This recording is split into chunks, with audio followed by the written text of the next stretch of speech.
20장까지는 세 친구에 대한 욥의 마지막 자기 변호가 언급되어 있습니다.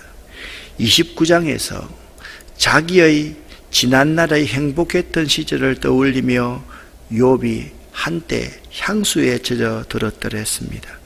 비록 잠시 동안이긴 했지만 그날에 군왕과 같이 최고의 존영을 한몸에 누렸던 시절을 되돌아보니 적지 않는 위로가 되었을 것이며 이 엄청난 큰 고통을 이겨낼 수 있는 힘을 욥은 얻을 수가 있었습니다. 그러나 이제 욥은 다시 냉혹한 현실로 되돌아옵니다. 찬란했던 과거와 참담한 현재의 대비됨은 욥을 더욱 힘든 상태로 몰아넣습니다. 그리하여 욥은 비통하기 짝이 없는 어조로 현재의 고통을 탄식하고 있습니다. 어제 29장의 영화로웠던 과거의 표현이 그때에는 이었습니다.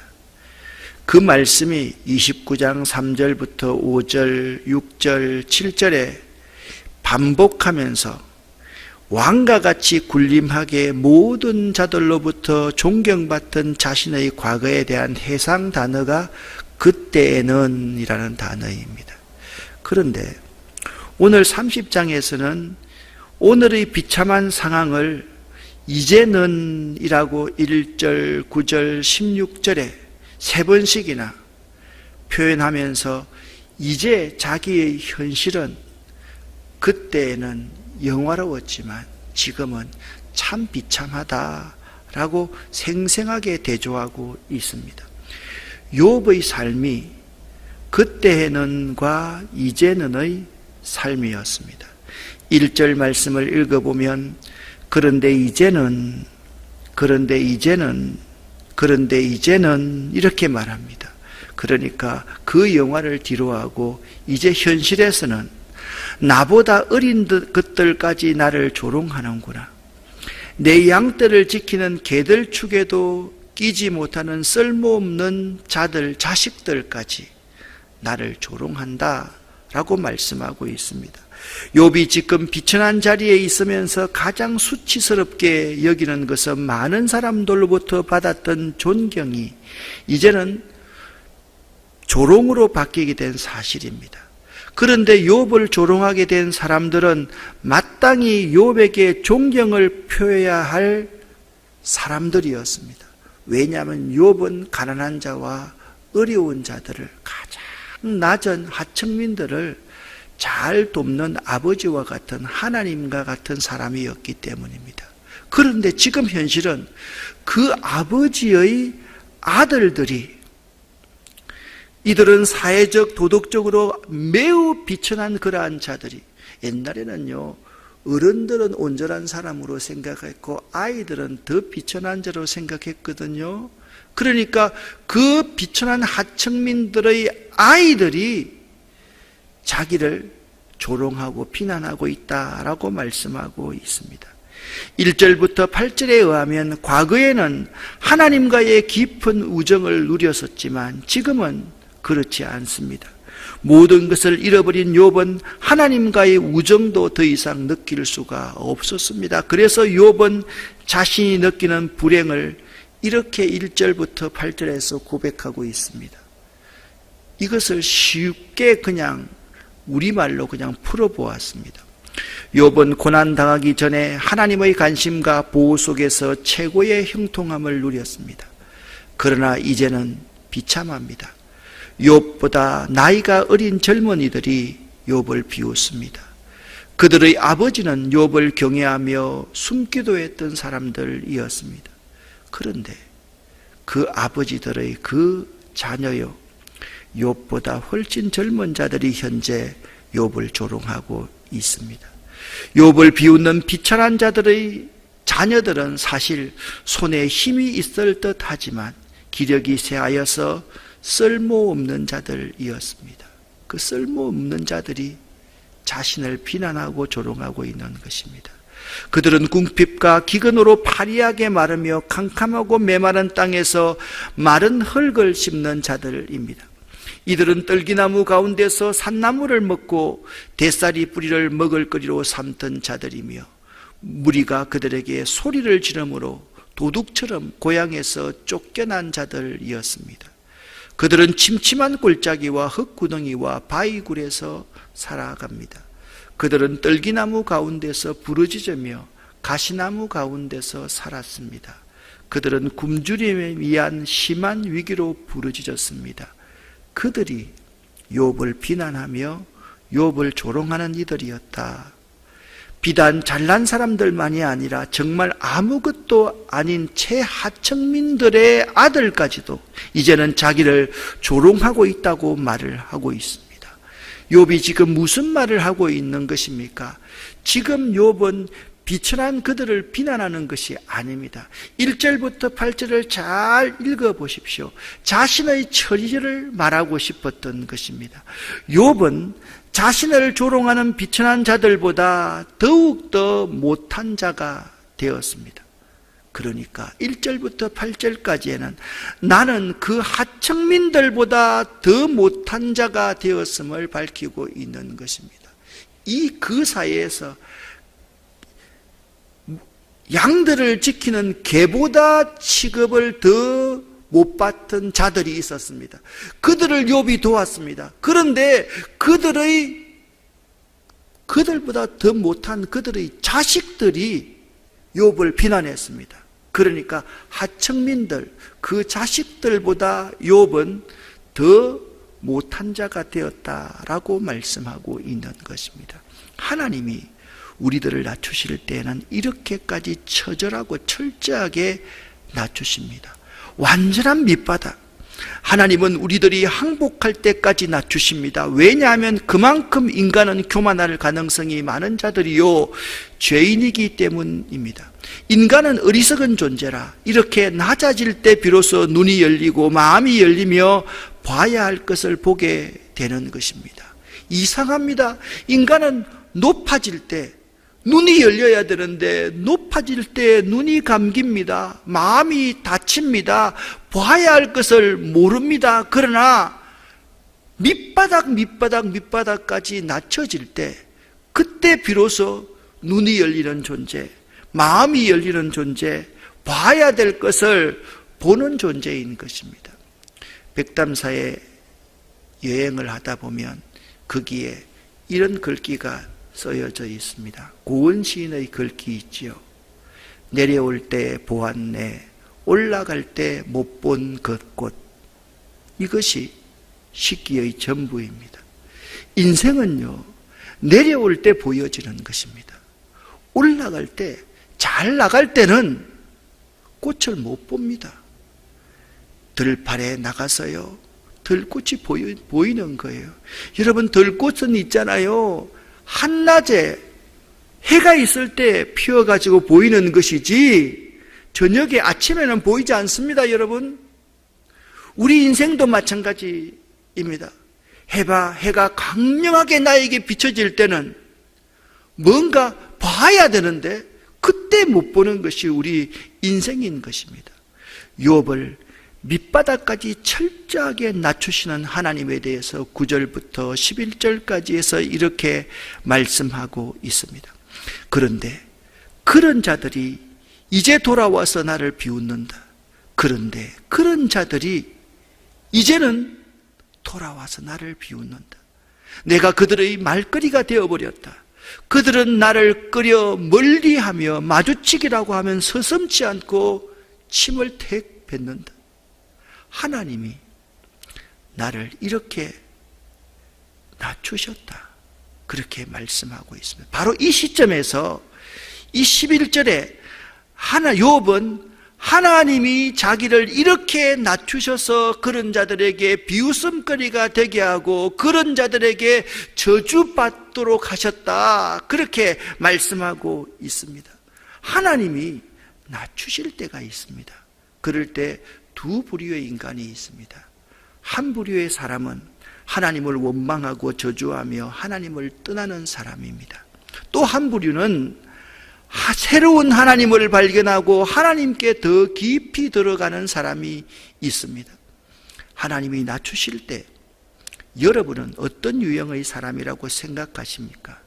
하나님을 원망하고 저주하며 하나님을 떠나고 믿음을 떠나는 사람입니까? 아니면 새로운 하나님을 발견하고 하나님께 더 깊이 들어가는 사람입니까? 생각해 볼 수 있기를 바랍니다. 12절부터 15절까지의 말씀에 의하면 이 세상에서는 욥을 도울 사람이 아무도 없었습니다. 12절부터 15절까지를 읽어보면 친구들은 오른쪽에서 일어나 욥의 발에 덫을 놓은 사람들입니다. 그들은 욥을 사냥하려고 이리저리로 추적하는 자처럼 공격을 했습니다. 그들은 욥 사냥꾼이었다는 말씀입니다. 그들은 마치 성을 공격하는 대규모 군대의 적군의 모습과도 같았습니다. 그들은 거대한 토성을 쌓는 것처럼 욥을 멸망시킬 길을 만들고 있는 사람이었습니다. 아무도 욥을 돕지 않았습니다. 친구들조차도 욥을 돕지 않았습니다. 그들의 계속되는 악행이 홀로 대항하고 있는 욥, 그들의 공격으로부터 구원해 줄 구속자가 없음을 욥은 지금 한탄하고 있는 것입니다. 욥에게는 순식간에 공포가 에워싸고 욥의 품위는 바람처럼 날아가 버렸으며 욥의 구원은 구름처럼 사라져 버렸습니다. 구원이 요원해진 것입니다. 예수님도 십자가에 죽으실 때 아무도 도와주지 않았습니다. 그를 따르던 제자들도 다 뿔뿔이 흩어져서 도망가 버렸습니다. 그 중에서 죽기까지 주님 버리지 않겠다고 그렇게 장담하는 베드로도 그 어린 소녀 앞에서 예수님을 부인하고 3번씩이나 저주했던 것을 봅니다. 욥에게 순식간에 모든 사람들이 다 사라지고 욥을 도와줄 수 있는 사람이 이 세상에 아무도 없는 것입니다. 15절까지는 사람들로부터 받은 고난에 대해서 이야기를 했다면 이제 16절부터는요, 하나님으로부터 받는 고난에 대해서 이야기를 합니다. 하나님의 침묵과 무관심에 대해서 이야기를 하고 있습니다. 하나님이 욥에게 침묵하셨습니다. 예수가 십자가 위에서 고통을 당하고 있을 때처럼 하나님은 침묵하셨습니다. 하나님의 침묵, 그는 부르짖었으나 하나님은 대답하지 않으셨습니다. 하나님이 욥을 진흙 가운데 던지셨습니다. 욥은 하나님께 부르짖었으나 하나님은 대답하지 않습니다. 그는 하나님을 향해 공의의 판결을 청하였습니다. 욥은 하나님의 침묵과 무관심에 대해서 항의하며 불평합니다. 욥이 법적인 탄원을 했음에도 불구하고 하나님은 욥의 탄원을 기각해 버린 것입니다. 욥은 십자가에서 하나님의 구원을 애타게 기다리는 예수님의 모습과 비슷합니다. 어제 여러분과 함께 말씀을 나누기를, 인간은 크신 하나님 앞에 너무나도 보잘것없는 존재이기 때문에 인간이 구원받기 위해서 자신의 지식과 자신의 경험 모든 면에서 더 다져지고 성숙하면 할수록 하나님을 더 깊이 알아가는 과정에 서 있다라는 말씀을 나누었습니다. 가장 절박할 때 인간은 다 내려놓을 수 있고 다 포기할 수가 있고 하나님의 구원만을 기다릴 수가 있는 것입니다. 욥은 지금 가장 절박한 인생의 밑바닥 아래 있습니다. 하청민보다 더 못한 하청민의 그 자녀들조차서 욥을 피하고 욥을 저주하고 욥을 비난하고 욥에게 침을 뱉는 가장 낮은 자리에 처해 있는 것입니다. 욥은 이렇게 하나님을 느낍니다. 하나님이 자신에게 잔인하게 대하신다. 21절부터입니다. 주님께서는 내게 너무 잔인하십니다. 힘이 세신 주님께서 힘이 없는 나를 핍박하십니다. 나를 들어 올려서 바람에 날리게 하시며 태풍에 휩쓸려서 흔적도 없이 사라지게 하십니다. 나는 잘 알고 있습니다. 주님께서는 나를 죽음으로 몰아넣고 계십니다. 끝내 나를 살아있는 모든 사람들이 다 함께 만나는 그 죽음의 집으로 돌아가게 하십니다 라고 말씀하고 있습니다. 이 말씀 23절 말씀을 나는 잘 알고 있습니다 라는 말을 앞뒤 전후 문맥에 의해서 잘 살펴볼 수 있어야만 합니다. 욥은 하나님께서 내게 너무 잔인하시다고, 힘이 없는 자신을 너무 핍박하신다고 말은 하지만 욥은 하나님께서 왜 자신을 이렇게 낮추시는지, 왜 죽음의 문턱까지 자기를 낮게 하시는지 나는 알고 있다라고 말을 하고 있는 것입니다. 사랑하는 여러분, 하나님께서는 사랑하는 자를 내버려 두신 이유가 무관심이, 침묵하심이 아닙니다. 그것은 나름대로의 하나님이 그의 종을 사랑하는 방법입니다.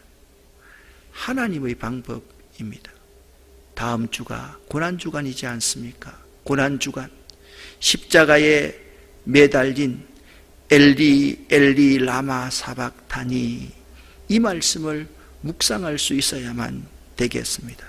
헬라어로 엘로이 엘로이를 레마 사박타니. 욥은 지금 마치 하나님께 버림받은 것처럼 느낍니다. 욥은 하나님의 마음을 알 리가 없습니다. 하나님이 사단에게 욥의 시험, 내 종 욥을 유의하여 보았느냐? 내가 이처럼 나를 잘 섬기는 자를 이 세상에서 보지 못하였다. 하나님이 욥의 생명을 지금 거두가시려고 하는 것이 아니라 욥의 생명만을 보호하시면서 사단의 시험으로 욥을 지금 보고 계시는 것입니다. 그런 하나님이 욥을 버리시겠습니까? 결코 아닙니다. 하나님은 욥을 시험하고 계십니다. 이 순간, 그 낮은 순간에도 하나님은 욥을 지극히 사랑하고 계신 것입니다. 이런 논리입니다. 버리지 않으면 구원할 수 없는 게 하나님의 사랑입니다. 하나님 자신의 생명이 하찮은 인간, 죄 많은 인간을 위해 버려지고 죽여질 때 비로소 그곳에서 구원이 있습니다. 예수님께서 요한복음 12장 24절에 그렇게 말씀하셨습니다. 내가 진실로 진실로 너희에게 이르노니 하늘의 밀이 땅에 떨어져서 썩어지고 죽어질 때 열매를 맺을 수 있다라고 말씀하고 있습니다. 버리지 않으면 구원할 수 없는 게 하나님의 사랑입니다. 이제 마침내 욥은 하나님의 도움을 요청합니다. 24절부터 28절까지의 말씀을 함께 읽어보겠습니다.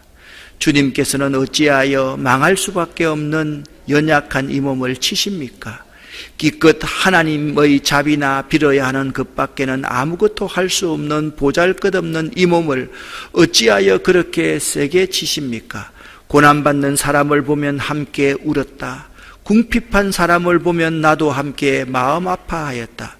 내가 바라던 행복은 오지 않고 화가 들이닥쳤구나. 빛을 발했더니 어두움이 밀어 닥쳤다.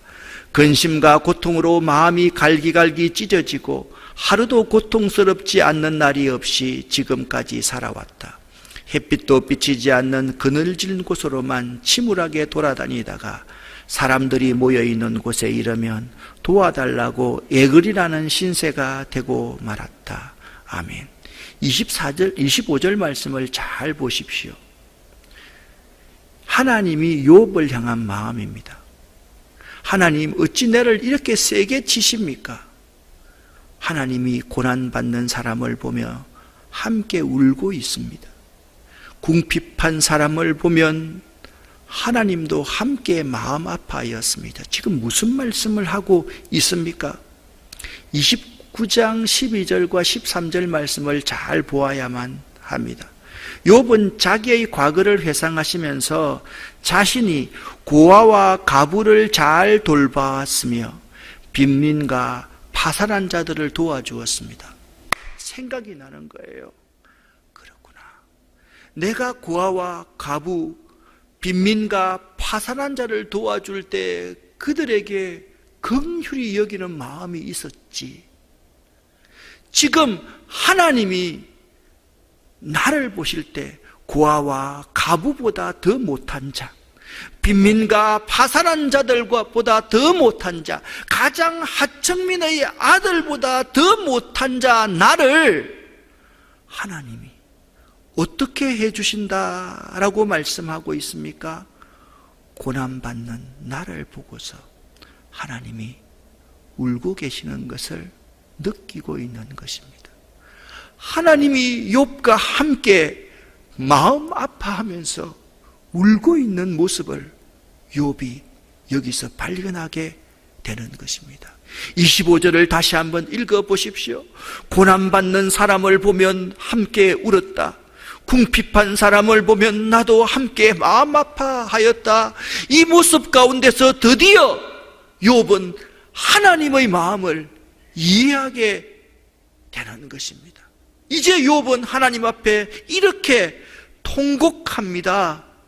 나는 이제 이리의 형제가 되었고 타조의 친구가 되어버렸는가. 내가 내 목소리를 들어보아도 내 목소리는 구슬프고 외롭다. 살갗은 끔게 타서 벗겨지고 뼈는 열을 받아서 타버렸다. 뼈에 가죽만 붙어있는 비참한 상황입니다. 그런데 31절에 이렇게 말씀하고 있습니다. 수금 소리는 통곡으로 바뀌고 피리 소리는 애곡으로 바뀌었다라고 말씀하고 있습니다. 그렇습니다. 과거의 존영이 통곡으로 바뀌고 과거에 잔치하는 피리 소리가 애곡으로 바뀌어 있는 그런 상황에서 욥은 지금 하나님 앞에 통곡하면서 울고 있는 것입니다.